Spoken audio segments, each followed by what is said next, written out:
Good afternoon.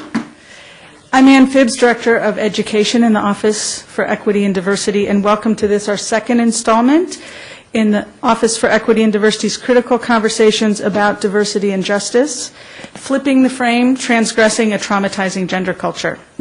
The Critical Conversation series is co-sponsored by the University Libraries, and I would like to thank them, and specifically my colleague sitting back there, Jody Gray, who works in the libraries, for all of their support. Jody is responsible, along with Devin, who works with Jody, for creating a list of further academic resources on all of the topics covered in the Critical Conversations, and you can find those on there's a link on our Critical Conversations webpage. I'd also like to acknowledge the tremendous work of Claire Walter Marchetti, who is a consultant for the Office for Equity and Diversity and really has worked tirelessly to put the series together. So where's Claire? Is she here? There she is. Thank you, Claire. This is our second year of offering these conversations, and we're excited that this year we've decided we are able to offer live streaming so that you can watch via our website in real time or at a later date, since we will be archiving them. And again, you can find those on our Critical Conversations webpage. And finally, I want to remind you about our next Critical Conversation. We already have materials about it out there on the table. That will be coming up on Friday, November 15th. Under the Lens, Questioning the Culture of Science. So please take flyers, and then we have the big posters of the entire series that runs through next April. Please take those and distribute them to your networks. I am very excited about today's discussion. I think we're very fortunate to have a great group of panelists, and I'm excited about our moderator, MJ Gilbert. I asked MJ if MJ would be willing to give me a little bio. Here's what she wrote. She is the Interim Director of Field Instruction at the University of Minnesota School of Social Work. She is past co-chair and current leadership team member of the University of Minnesota Transgender Commission. She holds an MSW from the U of M and a BS-ED from the University of Wisconsin. She attended the rabbinic program at Hebrew Union College, Jewish Institute of Religion, for 2 years in the early 1980s, but decided to come out as trans instead, to the relief of everyone involved. Please welcome MJ Gilbert. Hi, everybody. I'm going to avoid.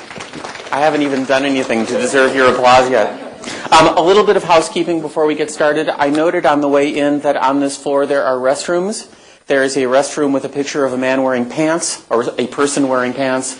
There is a restroom with a picture of a person wearing a dress. I would like to suggest that everyone in the room feel free to pee as needed, or whatever else you need to use the restroom for, in whatever restroom is the one that is most comfortable for you. And if anybody challenges your right to use that restroom, yell out, and there's an entire room of people who will flock to your aid and have your back so that you get to pee in peace.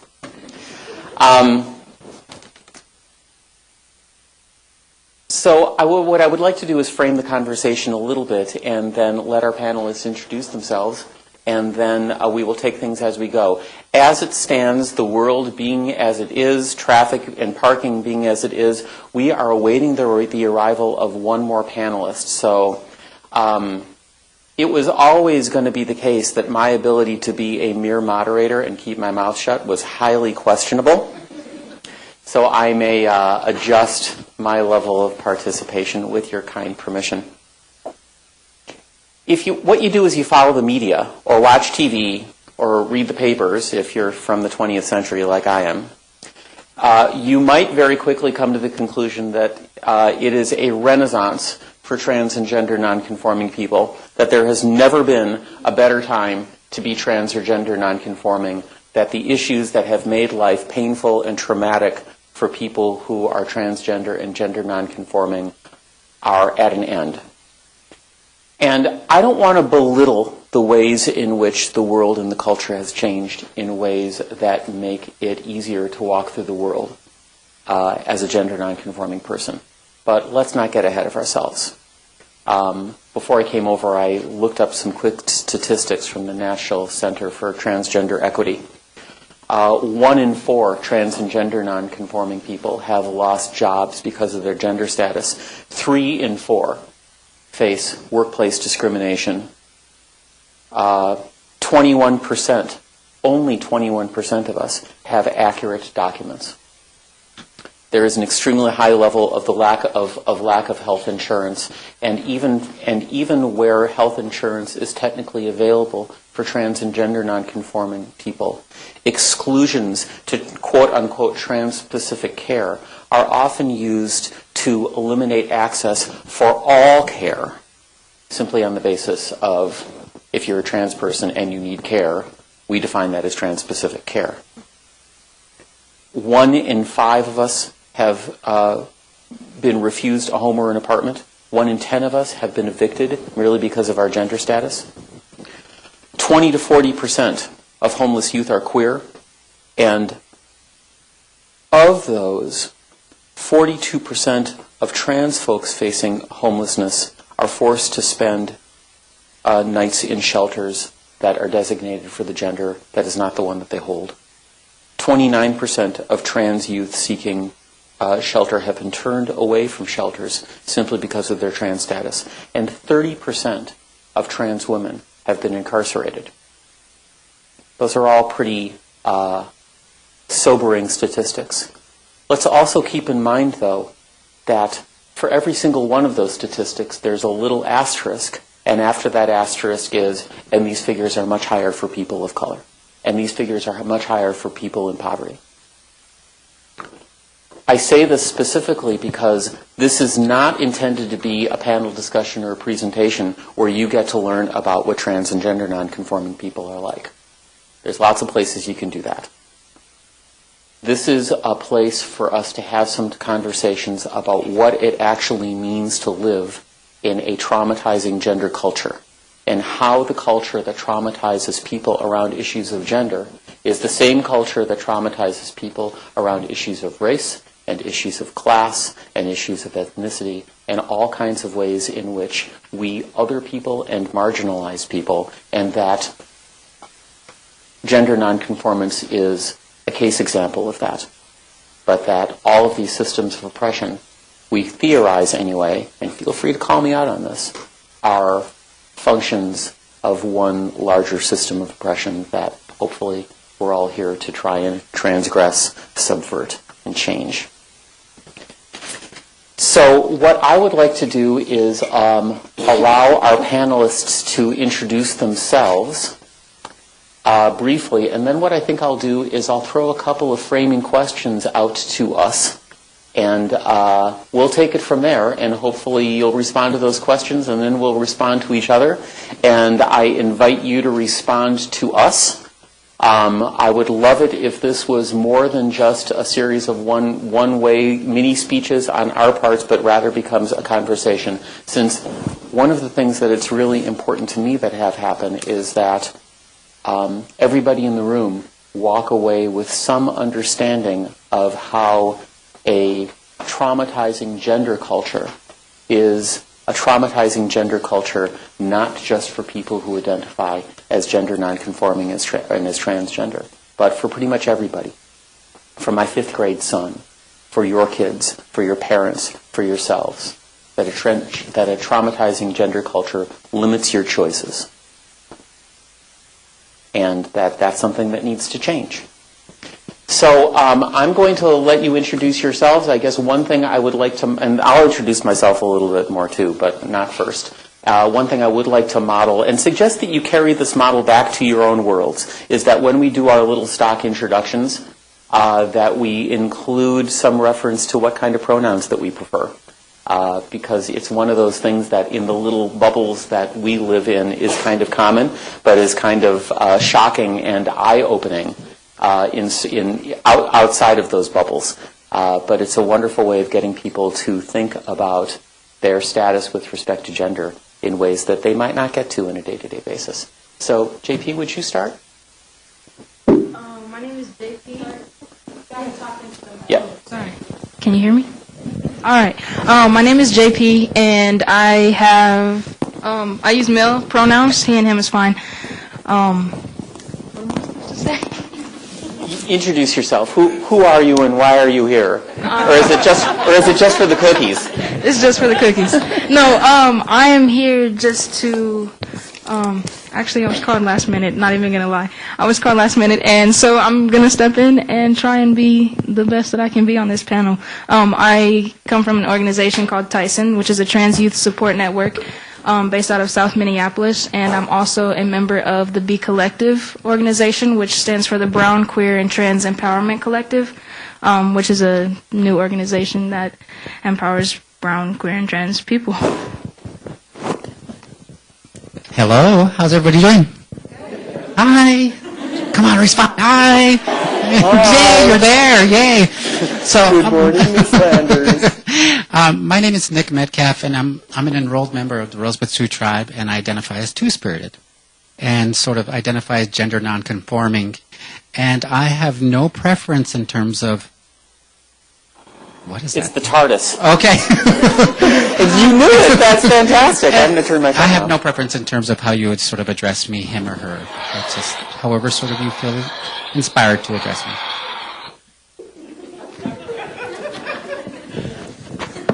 This explains why the clocks on this side of the room are different from the clocks on that side of the room. And any of you who's laughing at that, we'll talk afterwards. Sorry. Hi, I'm Gwen, and Doctor Who reference. I'm a student here at the University of Minnesota. I'm an undergrad, specifically in the Gender, Women, and Sexuality Studies program. I also am involved in the Queer Student Cultural Center on campus, and I do stuff. I prefer pronouns like she, her, and hers, or they, them, and theirs. Use them both. And I think that's all the introduction I need. Okay.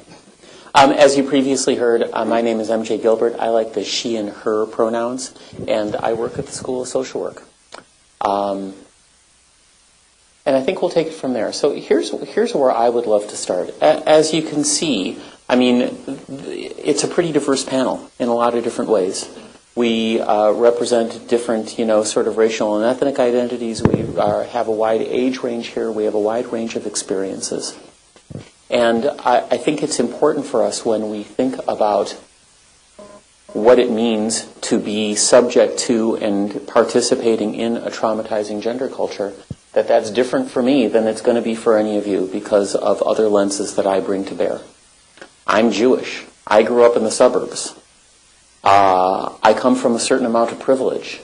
I never had to worry that, despite whatever trauma I went to in coming out to my family, I never had to worry that I was going to end up in the street. I was able to see sort of the arc of privilege from living as someone who was identified as male to living as someone who was identified as other to living as someone who, for the most part, was identified as female, was one of going from a place of privilege in a binary gendered culture to that privilege going down and then going back up again. Which would be very different were I, for instance, an African American trans man, and that the result of my transition would be to be identified usually as an African American man with all the baggage that comes along with that. So what I would love to throw out as a way of starting is to ask you to talk about some of the lenses that you bring around all of your identities, not just your identities that involve gender nonconformance, that kind of inform how you interpret the term traumatizing gender culture. And not just for yourselves, and not just for the folks that you know, but in general. And let's see where that takes us. I don't care who starts, but it's not going to be me.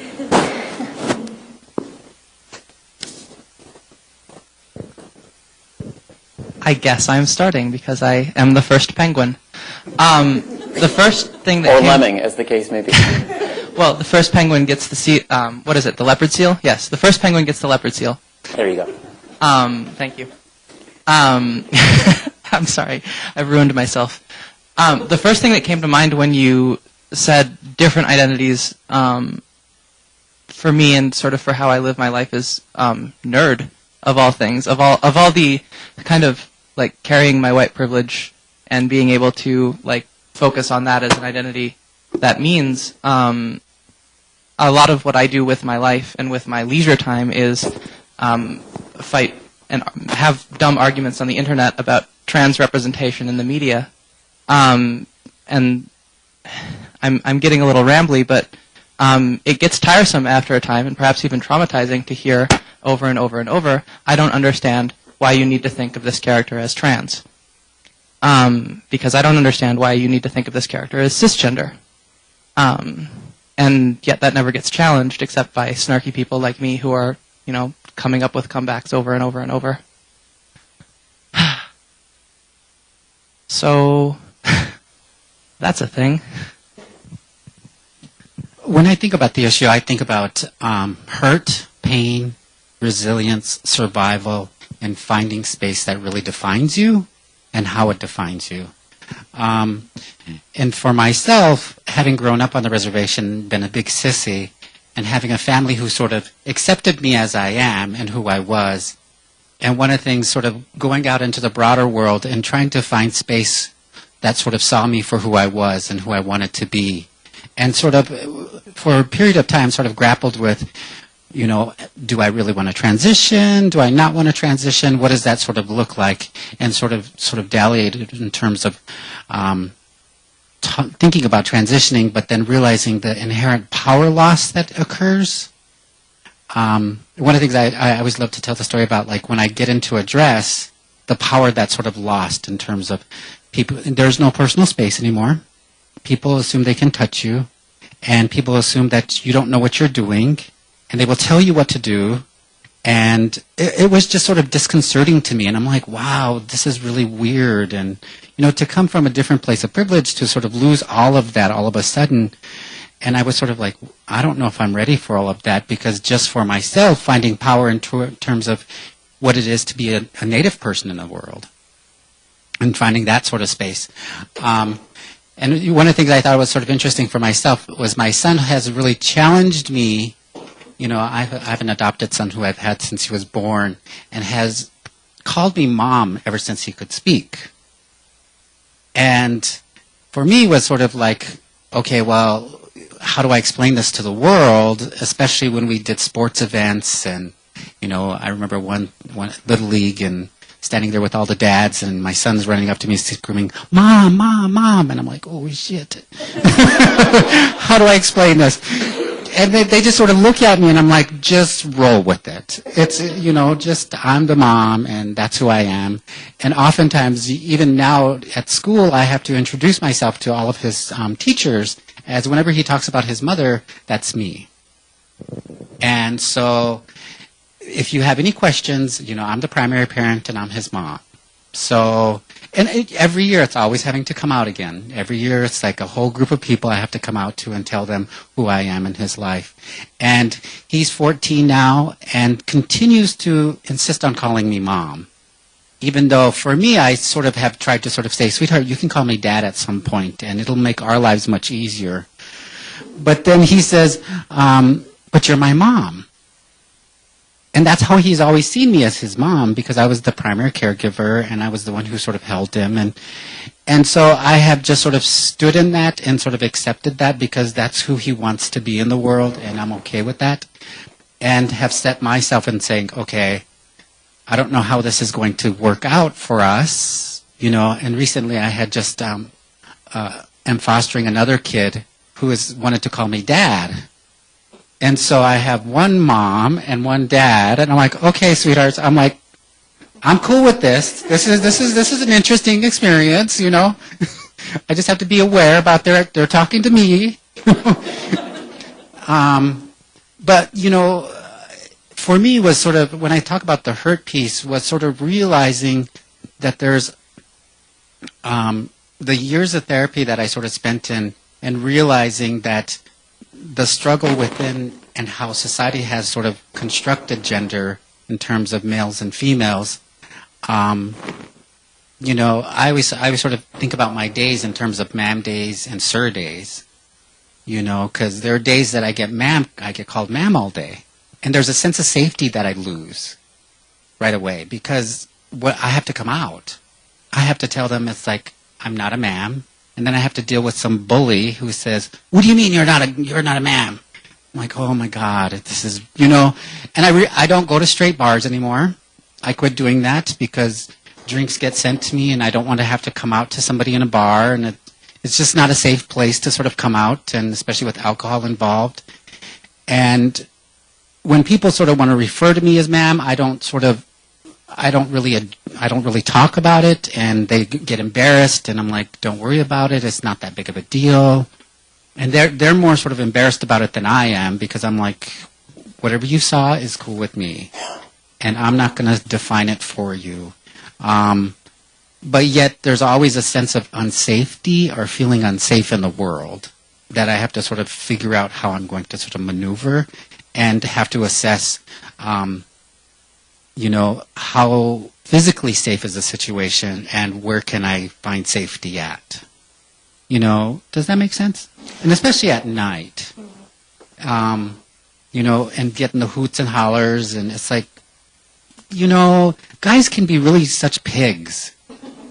And they assume they can take you to spaces that you're not safe, you physically feel unsafe with, and especially when there's a large group of them, and when they're bigger than you, and you're like, okay, I don't know what to do now, so I'm going to just call 911. And I think to myself, how come I have to feel unsafe? Why are they not feeling unsafe? But then I have to remember there's so much privilege in what they're sort of presenting to me. Which, of course, what you describe is an issue that's not unique, to you as somebody who's gender nonconforming. It's something that is familiar to everyone who walks in the world who is identified by the public as being female.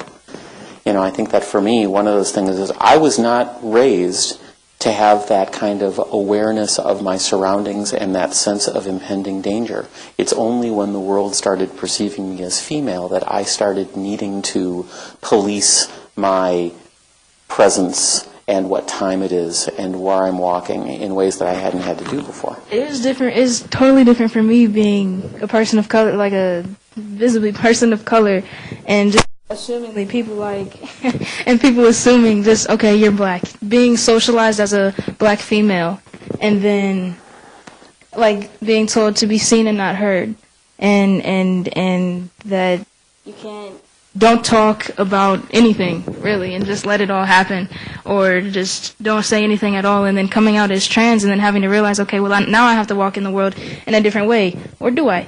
And then so it's like, okay, so how do I want to choose to walk through the world? And it's like, I have to now be aware of the surroundings that I go in. I have to be more aware of the privilege that I have being a trans man walking into a space. I have to pay attention to those kinds of things that I never even thought of prior to. And for me, that has really been, I don't know that I could say traumatizing, but very challenging. A traumatizing part would, though, be my family's faith background and how that had, I come from a Baptist Christian background, so everything that I do in my life is totally wrong according to my entire family. And so it's like, so is it wrong, or is it just wrong according to my family? And growing up, and I didn't come out until I was 19 years old, and I was already in college, and I'm still not even out as trans to most of my family because of that very reason. And that is a very, very traumatizing thing.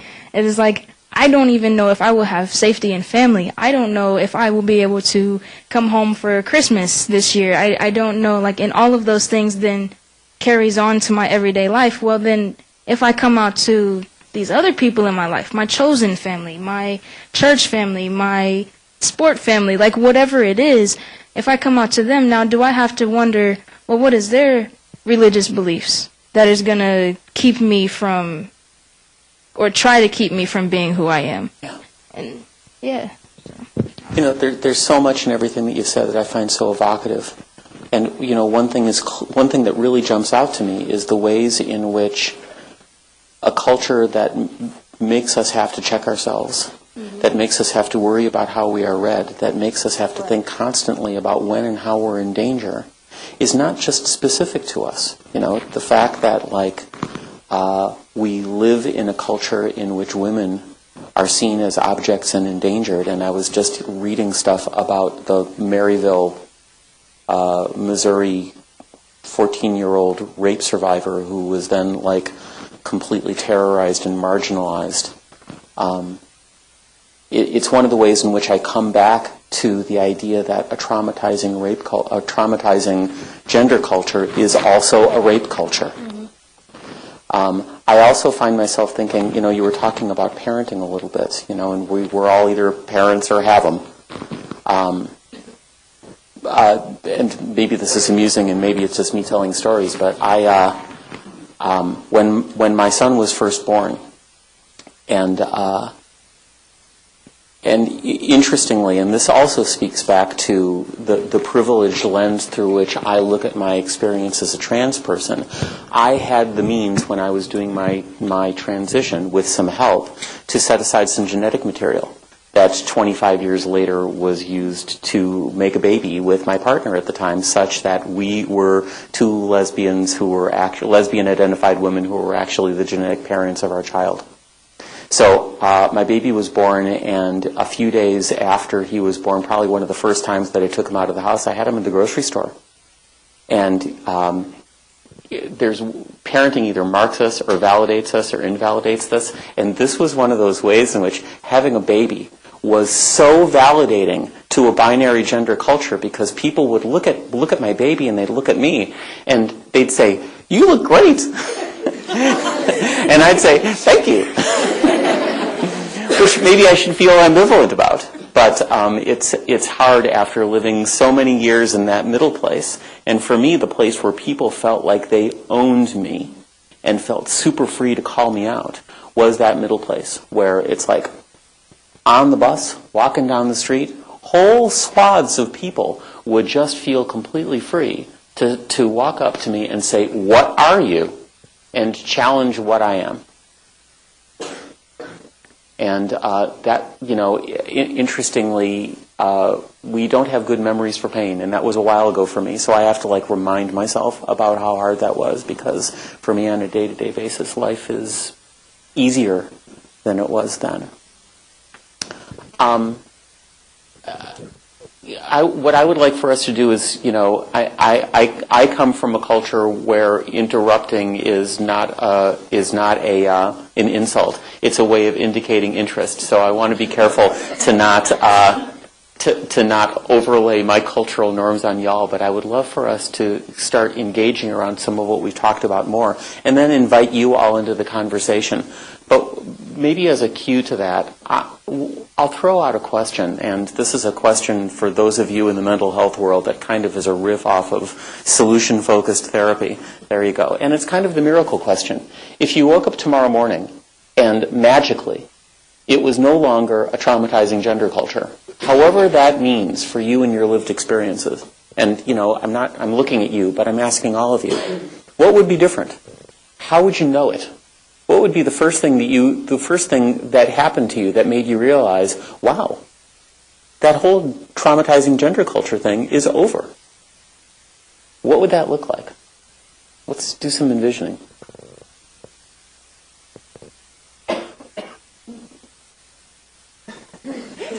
Because once we know what it looks like, maybe we can start talking about how do we get from here to there. I guess for me, people would value who you are and see you as valuable. And not sort of figure out where your sort of sense of vulnerability is at, and they celebrate who you are. And however you want to present in the world. One of the things I'm very appreciative of the trans community in terms of how they sort of accept wherever you are in sort of the gender spectrum, but then the gay men's community is not as sort of accepting. And there's a lot of rigidity in terms of how roles are defined and how they behave. And if you don't operate within that, you're not welcome. And so, for me, I always sort of find it sort of interesting as I sort of meet a lot of trans folks. It's like, they always ask me, "Oh, how long have you been in transition?" I was like, I am not in transition. Oh, you're forever in transition. I'm like, thank you, though. I'm like, but thank you, though. And it's like, oh, are you on hormones? I'm like, no, I'm just chubby. thanks, though, for recognizing that. But then it's sort of, even within the trans community, it's sort of that sort of wanting to sort of find folks who look like them and think like them and behave like them. So I can appreciate that just as much. But for me, it's all, sort of pushing back and saying, well, this is who I am, and I'm sort of in that middle place. And one of the things I like to tell the story about when I would take my son to school. I remember in the morning when all the little kids would come running up and they would ask me, it's like, oh, the mom is here, the mom is here. And they would always ask me, it's like, are you a boy or girl? And I'd be like, well, the world's kind of a great big place, and there's lots of different kinds of people, and I'm one of those different kinds of people. So whatever you want me to be. And they would just sort of be like, oh, okay. They wouldn't struggle anymore past that. And they would just sort of accept me as I was. One of the ways that I would know that it's not a gender traumatizing culture anymore is who owns the embarrassment around those interactions.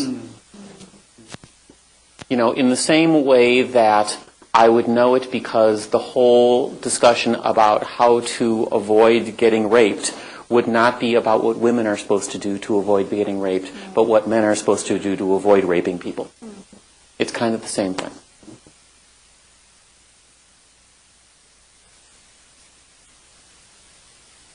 I feel like I might be subjecting myself to a failure of imagination here, because every time I start to think, oh, suddenly one day, all of a sudden, with no prompting, it's no longer a gender traumatizing culture. Well, am I the same person? Am I complicit in making it a gender traumatizing culture in ways that I don't even realize? And is this a recognizable world in any way? Yeah. Because it's so thoroughly woven through the culture that exists. Like, the first thing I thought of was, well, where would I go to buy clothes, and how would they be arranged? Would they be arranged by interest or by, I don't even know. Would they be arranged to suit my tastes or someone else's? Right. Interesting. Oh, that's what the internet's for. But By color. All the clothes would be arranged by color. to conceive of such a jarring, and realizing that it would be jarring as a shift is, I can't even imagine what that would look like, how that would feel. Like, the first thing I would notice is that everything is different.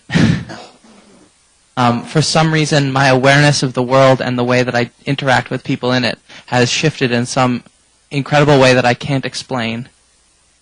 And so is everyone else's, apparently.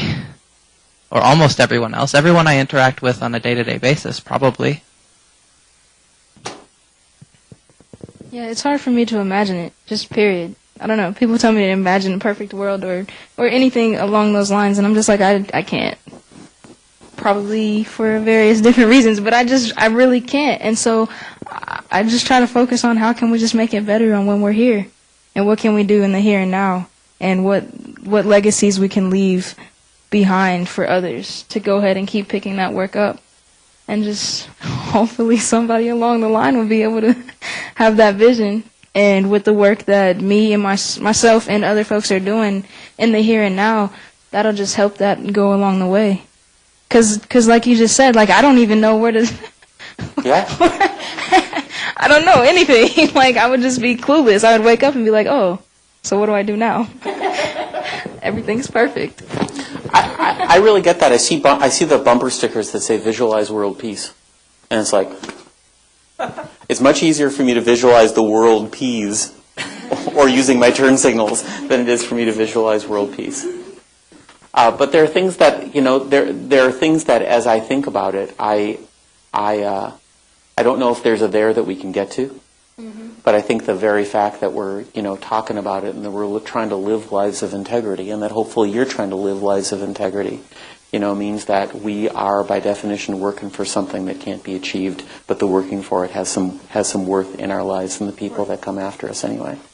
I mean, one thing that I want to make sure gets included in here, that if I woke up tomorrow morning and it was a less gender traumatizing culture, is that gay and lesbian people would recognize that they're gender nonconforming. one of the things that really bugs me is that we still, a generation after Stonewall, we still live with this narrative that sexual orientation is a thing and gender identity is a thing, and those two things have nothing to do with each other, which is supposedly, the progressive view. And it's a regressive and it's a reactionary view that was created in the wake of Stonewall because there was a fear that people who were too different would make it harder for gay and lesbian people to gain social acceptance. And so we fell into this culture where straight acting and appearing gay and lesbian people found acceptance, whereas those of us who were queer or more outliers were seen as having a separate set of issues or as being a drag on the movement or having a completely separate set of issues in the first place. And I would want to live in a world in which people understand that loving outside, that the binary gender system is also a gender system that mitigates and demands heterosexuality. And that when we step outside of that, when we step outside of heterosexuality, we're also stepping outside of gender conformity. And it would be a queer movement in which trans and gender nonconforming folks were not seen as being on the margins and seen as trying to benefit from somebody else's work, but that gender identity is at the center of what queerness is and is at the center of that movement. And I think that this is one of those places where I want the ways that we think about and I'm going to use air quotes, excuse me, a gender traumatizing culture isn't just about trans and gender nonconforming folks getting a little bit bigger piece of the pie, but that we need to at least change the flavor of the pie or bake more pies or stop thinking about privilege as pies in the first place. Cake's okay? I love cake. If there's cupcakes, then everybody gets their own. One thing that's, I don't have a completed end to this, but maybe I will by the end of the sentence. One thing that's stirring in my mind from what you just said is that you're sort of pushing towards gender nonconformity being in the center of this queer movement, and I guess my thing is that I don't know that there should be a center. Beautiful. I think that's important, even. But what to do with that? Yeah. I'd rather there were a center than there was a top. I think part of this is informed by, part of the intersection of my identities, which has to do with my age. I came of age and came to understand who I was, in the same way that many of you who are now, queer and in your mid-50s probably did, in college. And I found myself surrounded by radical lesbian feminists who, were wearing their fatigues and going to and attending women's studies classes and listening to their Chris Williamson albums. And I wanted nothing more than to be a fatigue-wearing radical lesbian feminist going to Chris Williamson concerts. And those were the same people who were reading Janice Raymond and telling me that I was like some horrible Nazi experiment who was a threat to women's identity. And that really kind of messed with my head. And for those of you who don't know who Janice Raymond is because you don't live in bubbles where we talk about and deconstruct those sort of anti-trans and gender nonconforming radical lesbian feminist notions from the late 70s, I think I've kind of stated her thesis. She did not like us. Still doesn't, as far as I know. But that kind of framed some ways in which in looking for spaces where I could celebrate who I was, the spaces where I looked to, queer spaces, were spaces that accepted me a little more than the spaces I was trying to leave. And that was pretty painful. And I think it's one of those ways in which more of you get in on this conversation. which, by the way, I would like to invite you to do. I'm going to grab a microphone. Great. And can I jump in with one thing? Please do. You're in this conversation. What I was thinking about with the what if question, if I woke up and it was a different world, I was thinking about other people. And one of the things that came to mind is if we didn't live in a traumatizing gender culture, a lot more people would be really curious about themselves. I mean, that's one of the things that I get struck by is how much thinking.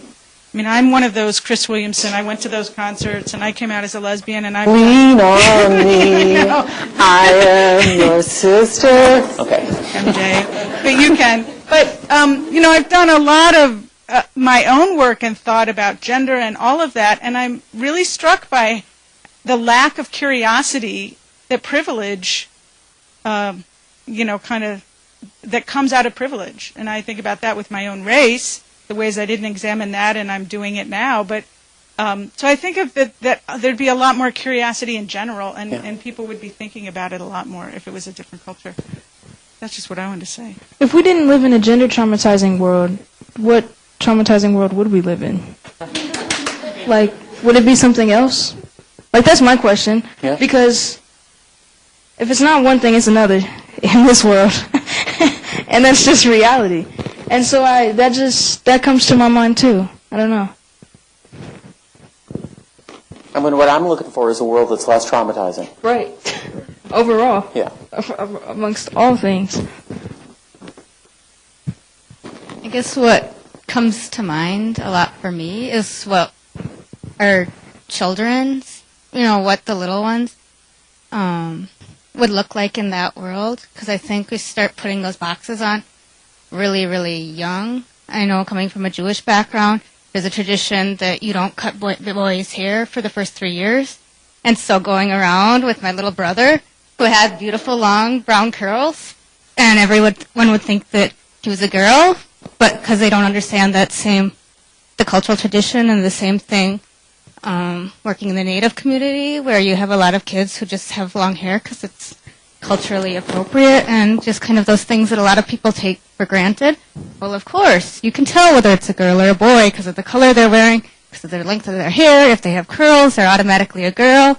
And, kind of how would we shift that whole, paradigm on how we deal with children who are born without a lot of those biases. And as people a lot of people in this room are probably old enough to be parents or grandparents, what would we do, if we're having that situation where we have influence on young children? So I guess just put that out there.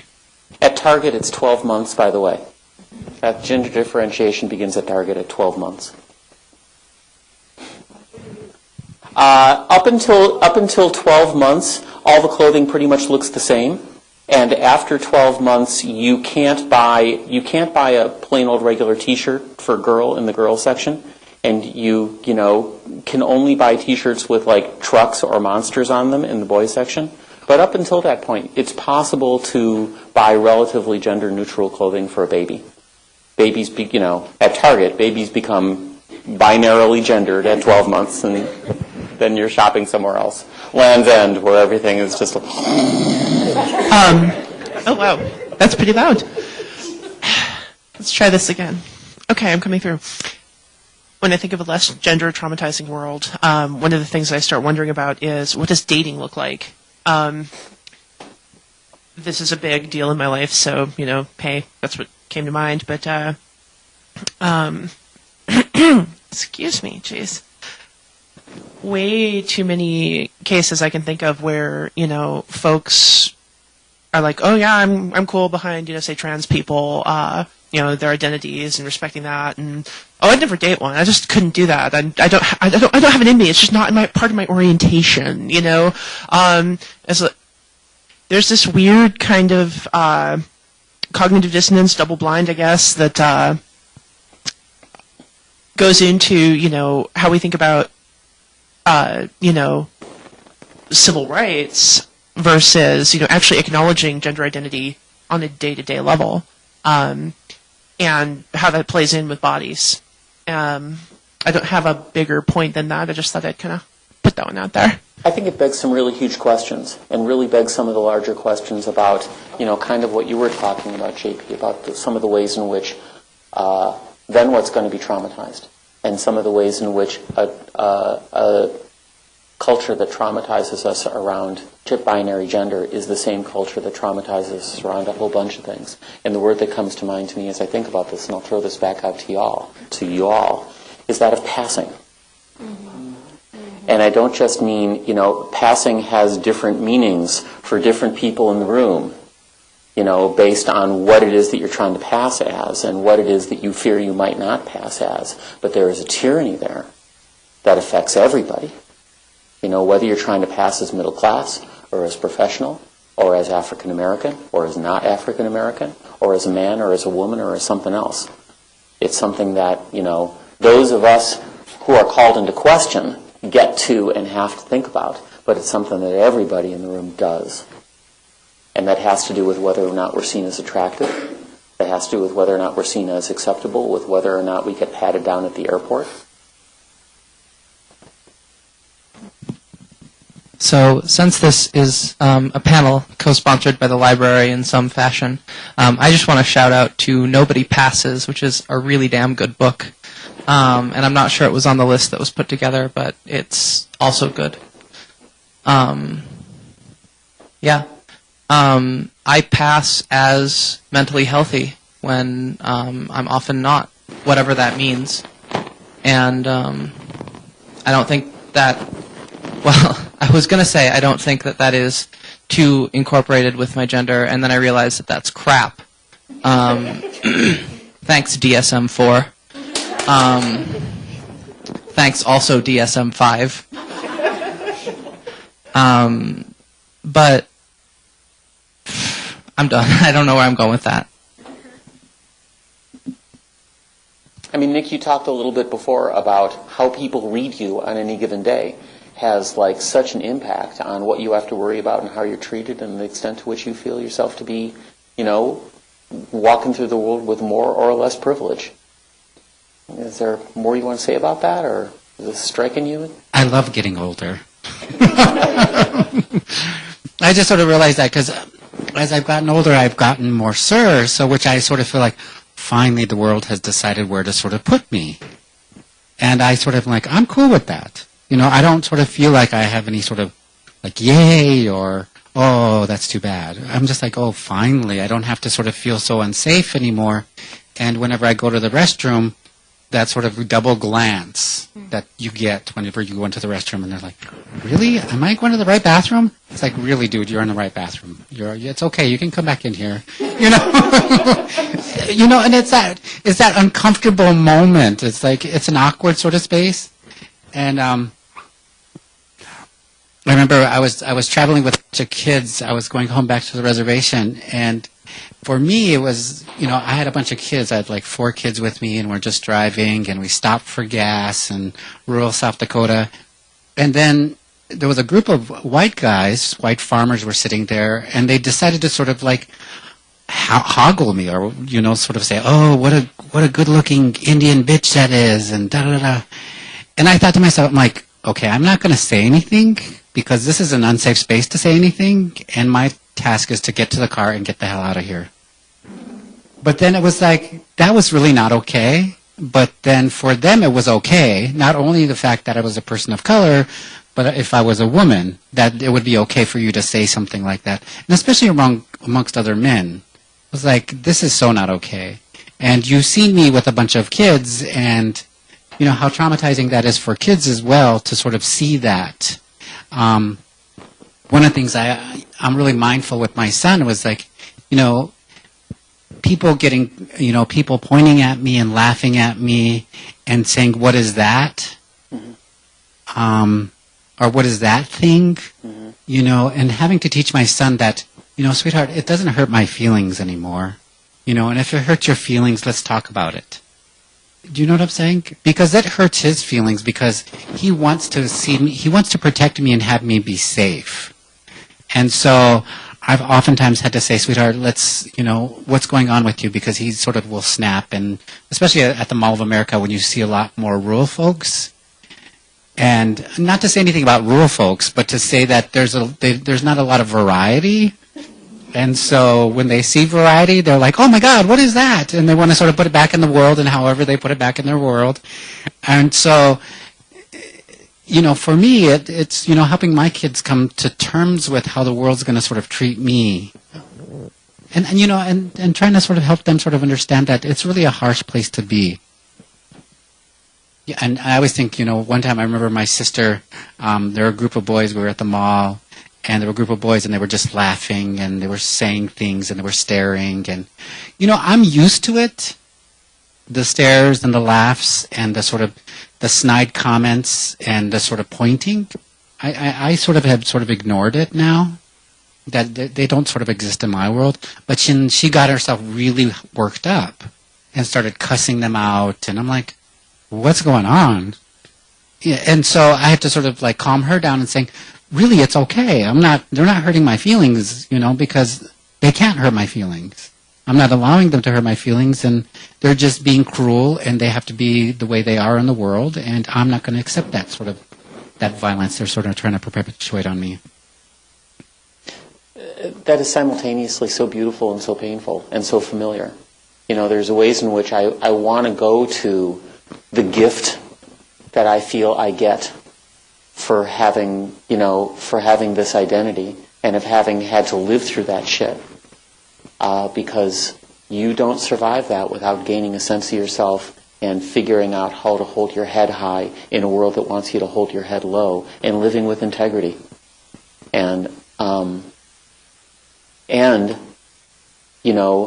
there is something, whether it's in our consciousness or not, that we sacrifice in order to get to that place. And for me, it's also, I remember when I was really struggling with, do I transition? And, recognizing how vulnerable trans folks are, especially trans women was what I was sort of aware of, and sort of how violence sort of was perpetuated on them, and sort of how much inherent poverty that they live in.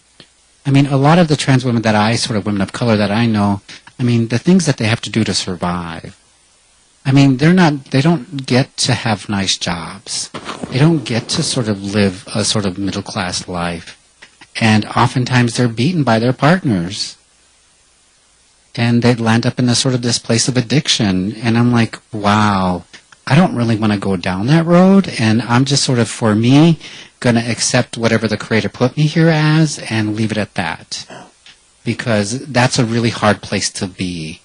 And so I just sort of had to come to sort of say, all right, I'm going to sort of be a two-spirited person, and however, culturally, that sort of defines me because that's who I am in the world. And, traditionally, you all know what two-spirited folks are, right?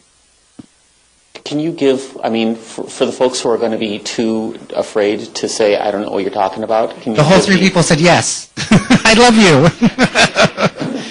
So two-spirited folks, it was a term that was sort of coined in the early 90s. Was that right, Donovan?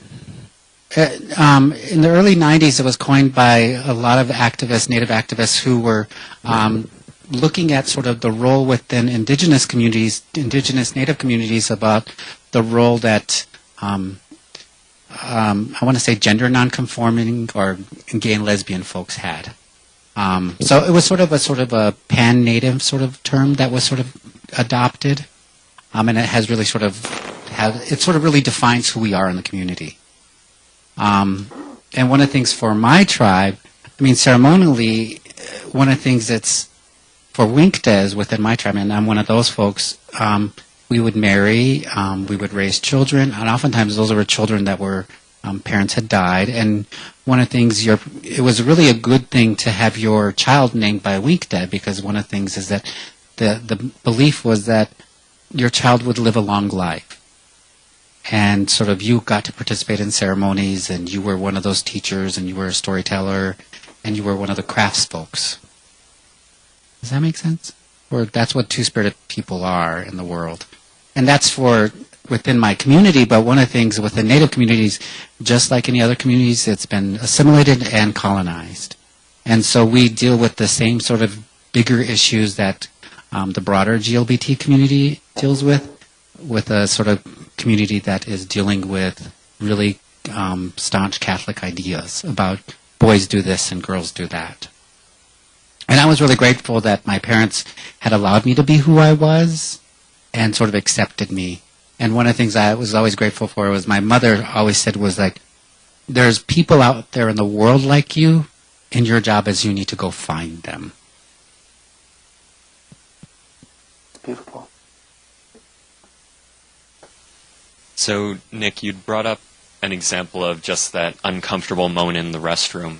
And when I think about a more gender-sane culture, I actually think we'll have a lot more of those uncomfortable moments. Because in a world where it's boys do this and girls do that, you know what's going on. You have your role. You go do this, you go do that, until, of course, it all breaks down. And in a world where we don't have those convenient assumptions, I think from the time we're little, we're going to be dealing a lot more with that discomfort of, I'm not quite sure what's going on here. Maybe I should ask. I think we'd be raised with the skill set of being uncomfortable, and that being okay. I think we'd have a lot less of that discomfort going into fear, into vulnerability, and into violence as a result. So that's something where it would probably be a lot safer and a lot less comfortable at the same time, because we can't just take a lot for granted in that world. We have to kind of figure it out. We have to ask. We have to say, it's like, okay, I'm weird in this way. How are you weird too? And everyone's a little weird in their own way, and it's not that you're normal and you're a freak anymore. So that's where I think that we don't have to, it's like, well, are you a real man, or are you going to get pushed off the cliff? Or are you doing things right to be a woman, or are you what? So, yeah, it's interesting to explore that idea of discomfort. And maybe those are a good thing because, that's a learning moment, it's a growing moment. It's also, if we get good at being uncomfortable, we can stop having people, I'm uncomfortable, this is going to get really unsafe, I have to attack you first. A phrase comes to mind for me as you speak, and the phrase is the liberation of curiosity. When the question of what are you is no longer accompanied by the fear of violence, but is really just like taken at straight value. Well, I'm this, what are you? I'm in social work education where we struggle with these sort of like ham-handed categorical ideas that we group under the term cultural competence that all too often means that I'm going to go to a series of lectures, and this week it's going to be the lecture about African American people. So now I know what African American people are like. And then I'm going to go to the lecture about Hmong people so that I know what Hmong people are like. So then every person I meet, I can make all kinds of assumptions about who you are because I went to a lecture about you. Whereas the reality is that we are all so much more complex. And we can never be competent about each other. But we are really afraid to ask those questions because those questions are steeped in the potential for violence and hatred. I think my response to this conversation is, why is there this pressing need to know in any context? Why is it uncomfortable to not know, and why is there not comfort in difference, and in not just difference, but in knowing that the operative question isn't what are you, it's who are you? Not that you need to know that of the other people in the bathroom with you, but more broadly... Well, are you a Star Trek person or are you a Star Wars person? I want to know that from the people in the bathroom. I tear down that binary. I'm a Battlestar Galactica person. Suddenly it's a Comic-Con panel. But I was struck when you were asking the question in the first place, because my assumption going into your framing would be that question would not need, or those questions, those curiosities that would be uncomfortable, would not need to be asked. Not to say that people wouldn't want to investigate, wouldn't want to be curious, but that necessity of understanding what other people's deals are, it's created. I don't need to know what the deal is with your hair color. Is it natural or not? I have no idea if it is or not. I've just made something up. But that's something that could potentially be created to be something that everyone needs to be intensely interested in. Mm-hmm. because to dye your hair is non-normative. Oh God, I just realized that my hair is blue. So we shouldn't have pointed it out to you earlier? What's the deal with your hair? Actually, I was at a location earlier, and this really, really little girl walked up to me and said, "Why is your hair blue?" And I said, "Because I like having blue hair." So maybe that's why it was on my mind. And I think that to a certain extent that your last sentence kind of like frames my response to what you say, is that I can imagine a less gender traumatizing world. I don't want to stop. I don't want to live in a world in which we have to. I think that curiosity is built into us. I just think that we can liberate that curiosity from. It's like, I want to know why your hair is blue, but I don't want to know why is your hair blue. I want to know what is the meaning for you in your choice to have your hair blue today, and like what is there that I can know about you that I might find really interesting. And when do I know you well enough that I've earned the right? Yeah. Which speaks back to, who owns our identities. For a lot of trans and gender non-conforming people, the Department of Motor Vehicles owns our identities. Sort of what I think is at the root of, like, whether it's a innocent curiosity or whether it's a traumatizing question, I think, is like, what is behind that question, and is that the answer to that question going to shape how we relate to each other? Like, do I need to know if you're a man or a woman because that's going to allow me to make assumptions about you and change the way that I react to you as a human being? And the thing is that we always ask that question. It's just that we don't normally realize that we're asking that question, and we only realize that we're asking that question when we don't have an automatic answer to it.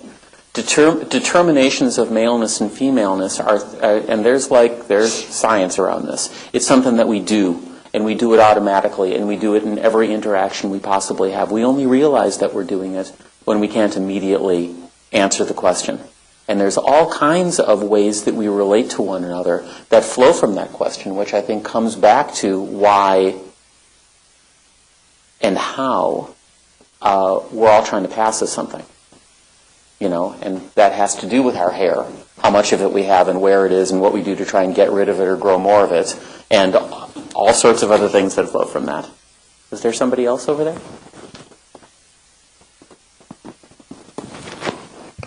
Yeah. There's some.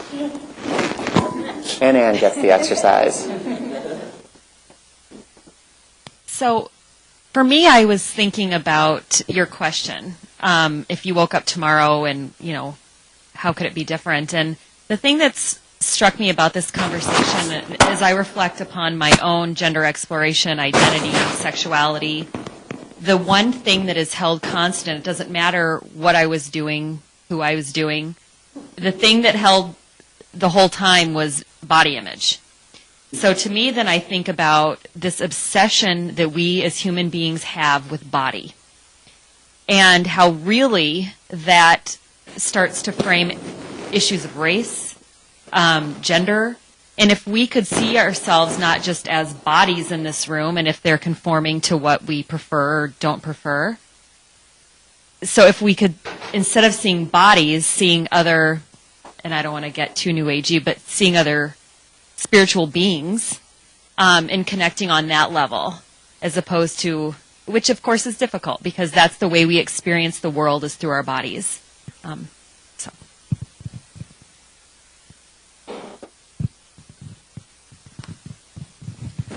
See if I'm loud enough or modulated again. Yep, there we go. Okay, quick counterpoint. And I'm sorry, I'm just being contrary. I think that the other side of the body's dynamic is very often internally, it is a big deal, especially for trans folks, a lot of gender and sexual minorities. Body is an issue whether or not something in particular is being made of it in the outside world.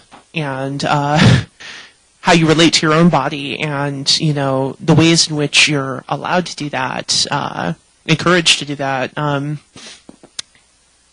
pretty sure I had somewhere I was going with this, but I think I'm just going to trail off.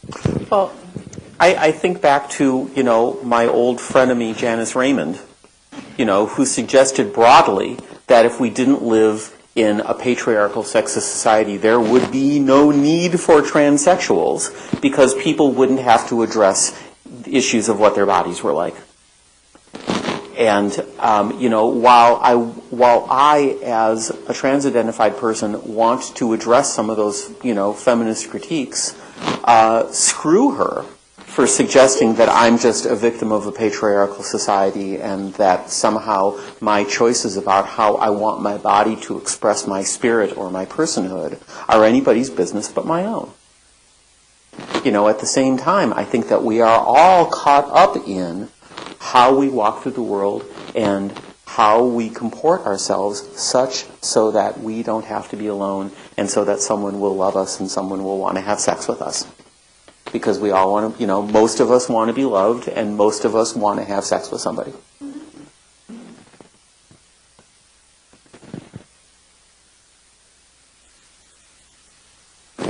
Thank you.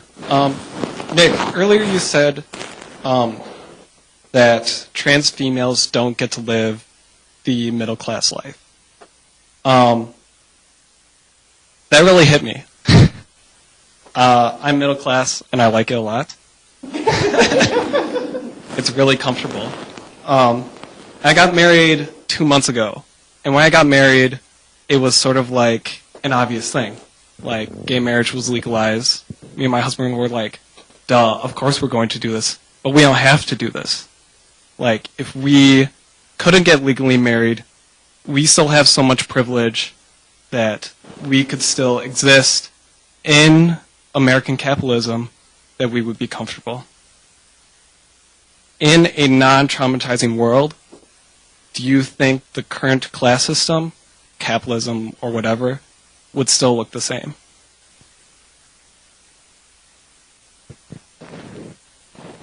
Well, you made the mistake of asking a closed-ended question so that I can just say no and we can move on. That probably wouldn't be very satisfying.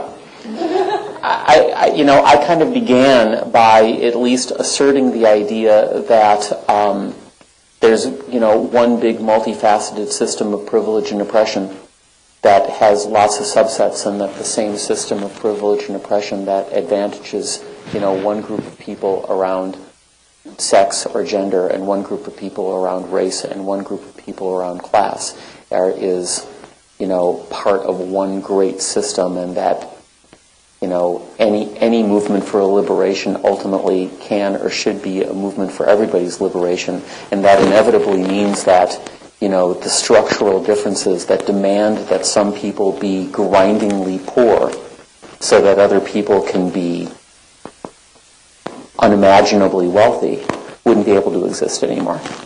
That having been said, here I am, trans-identified woman who's middle class and doing quite well, and comes from that background and made lots of decisions about my transition and my coming out process in the same way that you talked about, Nick, only very differently, that we're all about protecting my class status. I came close to making some decisions that could well have resulted in my losing my class status. And consciously or unconsciously, I didn't do that.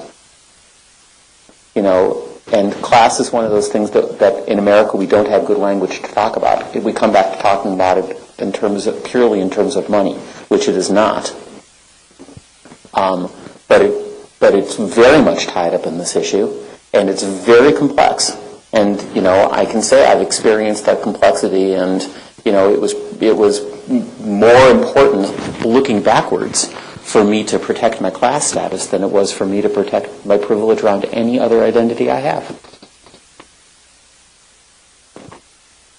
And that also ties up with my ethnic status, because that kind of achievement and that kind of class status and what one does for a living and was very much of the expectations of achievement that were laid on me, growing up as a upper middle class Reformed Jew. I had to be educated. I was going to be a rabbi. It was going to make my parents very proud. And I guess my sort of statement was more around sort of what I sort of was experiencing at the time. and sort of what I sort of seen out there in terms of trans women of color and their sort of lived experiences, and not seeing a lot of role models who showed me that it was possible or probable that I could be, that my trajectory out of poverty would not be more poverty. You know, it would be sort of, okay, well, I have to live in a world in this sort of male-bodied sort of space in order to have access to some sort of affluence or to some sort of sense of wealth. Yeah.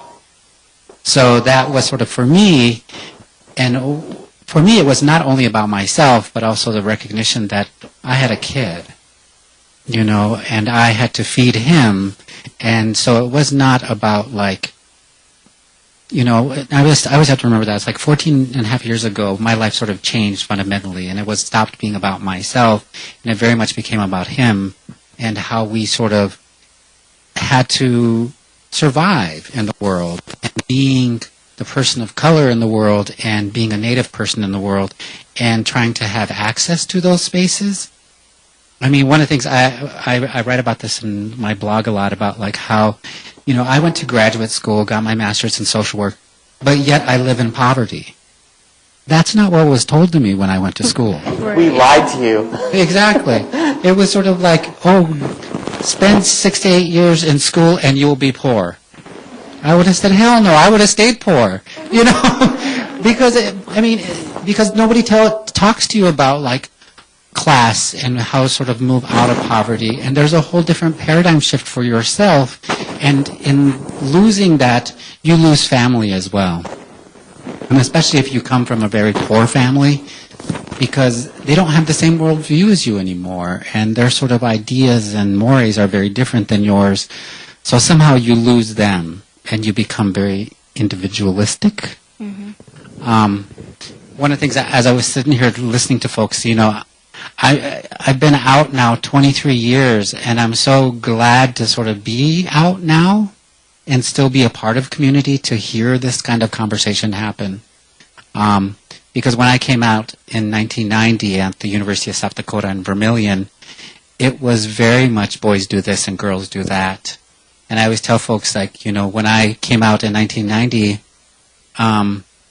you had to call the psychology department to find out where the gay student group was meeting. And you had to be interviewed first before you even got the sort of secret location of the space. And that was a big deal. And the gay bars didn't have sort of signs on them, you know?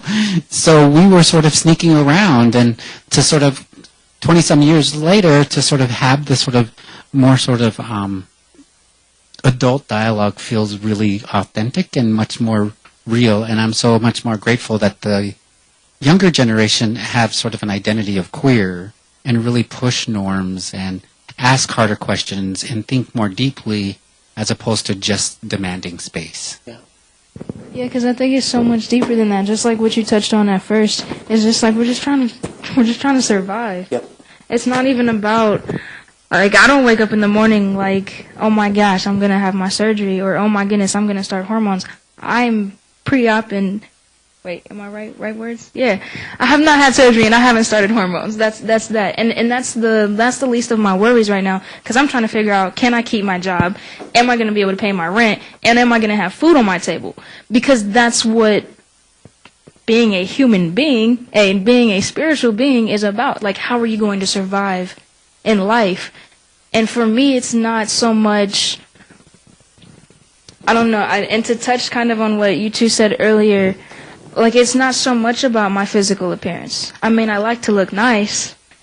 You look nice. However, I can do that. And for me, doing that is going to Savers and grabbing whatever I can grab, or going to any place where I can get something for free or for cheap. Because then again, I'm still just trying to survive. Yeah. But at the end of the day, I'm still going to look fresh, just because that's how I am. And so it's...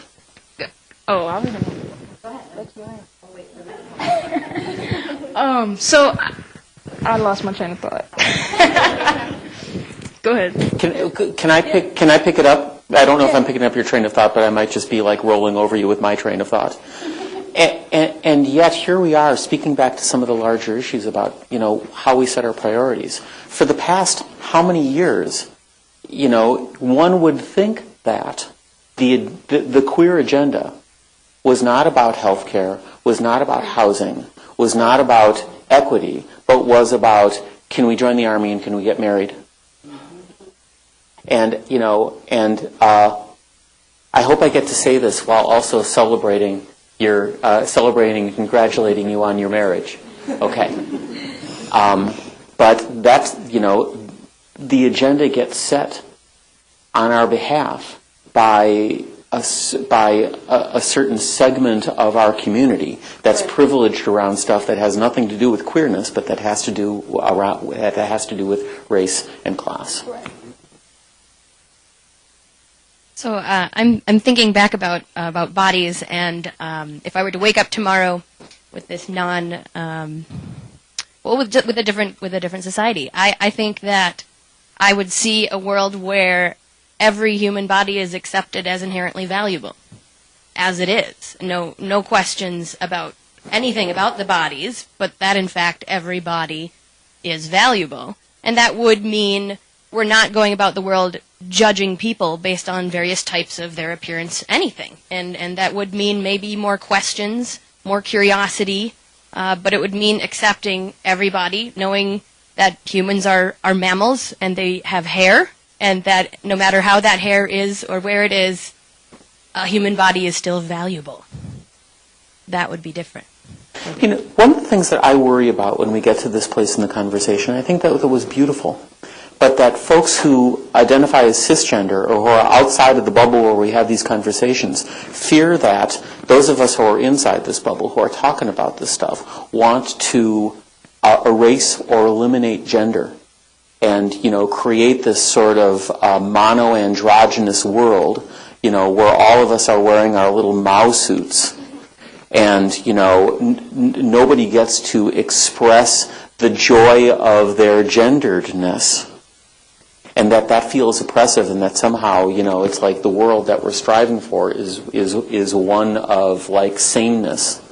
And I just want to make sure that the message that we walk away with is that you look and dress beautiful, and that you get to make choices about how do I want to look beautiful today. And that it doesn't mean that you can't wear earrings or you can't take the hair off your legs or that you can't, you can't be buff. But that everybody has more choices to make about how do I want to celebrate my genderedness as opposed to annihilating genderedness. Because gender's beautiful. All of us have taken huge risks in our lives in order to be able to celebrate genderedness. And it's like, this is not about my getting a bigger piece of pie at the expense of your piece of pie. Let's all celebrate genderedness more.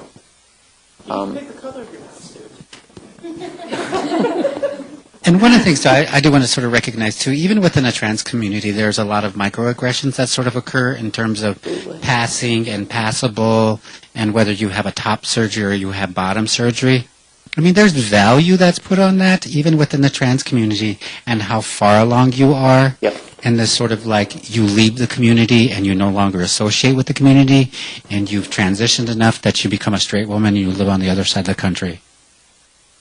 And so, annihilate your past and exactly. Create a false narrative for who you have ever been. And so, even within the trans community, I always find it fascinating with the community is how we hold each other gently, but also we sort of are really critical of each other at the same time, and how we divide ourselves in those spaces.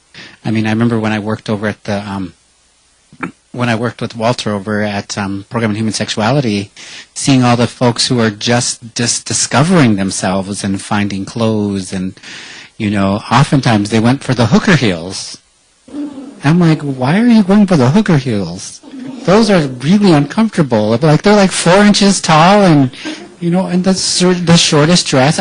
But then somebody had to remind me they were adolescent girls who were sort of experiencing their bodies, and I'm like, oh, okay, well. But yet, I would not go for the hooker heels. That was my thought. I'm like, heels are not fun. I'll tell you that now. I bless my friends who stood with me through my second adolescence and my... Hi. So I'm Aaron. I prefer male pronouns. And you have to forgive me because I was a philosophy major when I was doing my undergrad. But I really wonder, when we imagine a non-gender traumatizing culture, in what ways gender predicates trauma in our culture and in our lives, and how it would be lived to express gender non-traumatically for ourselves and others. And kind of a corollary to that, it also makes me wonder about, for my own life, how nice it would be not to have to explain my choices and still be who I am.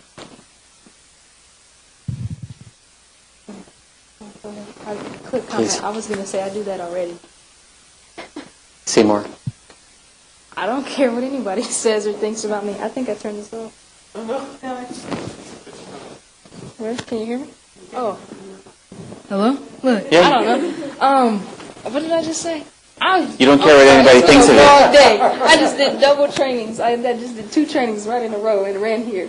I'm sorry. You're Oh, I was saying I say that already. Like I don't care what other people think or what other people say, and I don't always give an answer. I work with kids in Minneapolis. Oh, I told you guys, bro. Thank you. I work with kids in Minneapolis public schools and after school, and oh my goodness, the days when I walk in dressed like this and they say, "Are you a boy or a girl?" or they're talking to each other and they're like, "Oh, no, she's a boy." Great answer. So I mean, like, and things like that. Like, I don't know. I don't explain it. Like, for adults that say the same thing, for my family that says the same thing, for friends that I've known for years that are like, well, then what are you? Like, what do you identify as? Like, what? And I'm like, why do I have to tell you? Does it matter? Like, my personality is not changed. The way that I love has not changed. The way that I give has not changed.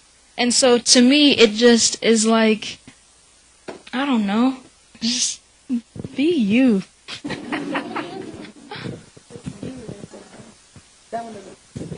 I think it works now. Fantastic. So I thought that your question was utterly delicious, and I don't have a good answer to it. I don't intend to answer it. But I did want to say that, like, I feel you.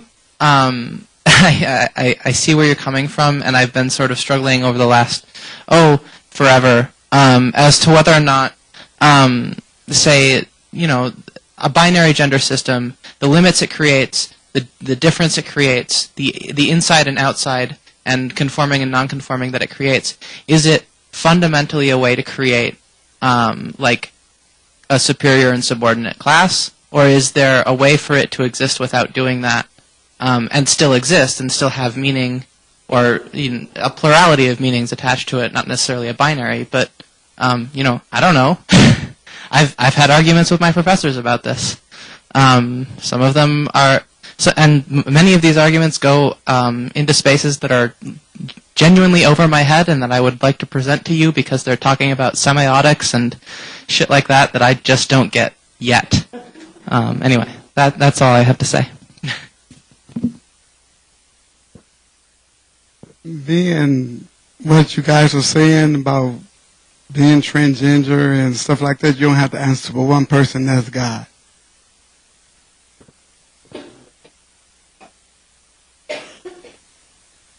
Which one? So which one? Which particular? Whatever you believe.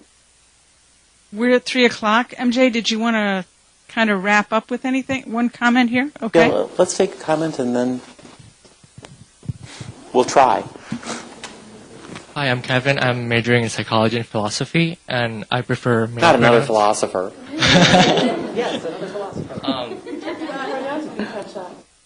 As a gender conforming person, sometimes I find it hard about like how to act around people who is like different from most people. is it okay to ask, or sometimes it's a lot easier to me to say that I don't think there's nothing wrong to be different, but when you put it into like how you act around them, it's not that easy to act like naturally around them because you're just not used to it. So like what do you expect us to like act around you, since it's because I don't think I'm used to like being around people who are non-gender conforming, even though I think there's nothing wrong with it, but in terms of where I grew up and my cultural disposition, it's really hard for me to act naturally around like non-gender conforming people. I would say be yourself. Yeah. Their gender has nothing to do with you. Right. And so if you're yourself, I mean, that's really going to be authentic and people are going to see that. You know, and underlying that are some deep messages about I'm supposed to act one way around boys and one way around girls. And in that way, it's not necessarily about who I am, but it's about, you know, what do you deal with those messages that you've received that give you really strong ideas about how you're supposed to deal with people? You know, if you're asking, is it okay for me to ask trans people about themselves? I'm not going to answer for trans people. You know, I'll answer about me. And you know, if you want to know about me, I try and walk through the world without a chip on my shoulder, and to whatever extent possible. And if that helps you, you know, if that helps you not to have a chip on your shoulder, well, then when you're talking to me, ask me anything that you want to. If it's a question I don't want to answer, for instance, about my surgical status, I won't tell you, because unless you're my doctor or my lover, it's none of your damn business. And it has nothing to do with whether or not I'm a man or a woman or something else. But I will do that lovingly and in good spirit if you ask me a question lovingly and in good spirit. But that's an answer about MJ. I was going to say, and then for me, I don't give a fuck. You can ask me whatever you want to ask me. I'll give you whatever answer I feel comfortable sharing. Like, there are some things I'll share and there's some things I won't. I think it's just different for every person, just like going to any other person. So, yeah. Because sometimes I know like that some people who do not want other people to assume their sexuality, and they prefer someone to ask them. But some people just don't want people to ask them. So, like, how do you decide how to ask them or not? Because they're just different. We take risks, and maybe we make mistakes. Are you in a position where it's important to know their sexuality? And I mean, at the risk of falling back into Trans 101 stuff, I think that it's important to add this one concrete thing. Respect their pronouns and respect their name. Call them what they want to be called. Call me what I want to be called. So is it mostly okay to ask them what they want to be called? If we... Yeah. The stock... They cut me off. Okay, the stock answer I give is, say, my name is blah and my preferred pronouns are blah, what are yours? Even if you're cisgendered, even if you're in a position where you don't know that anybody in the room is trans, say those things. They're great. They're not hurting anybody. Thank you. And on that note, I think we started 5 minutes late, so I think that because we all have lives to live, and gendered or not, or differently gendered, I want to send you back to them with thanks. Our panelists. There's so many conversations we haven't gotten to. Go have them in the world. Thank you. Good to meet you too.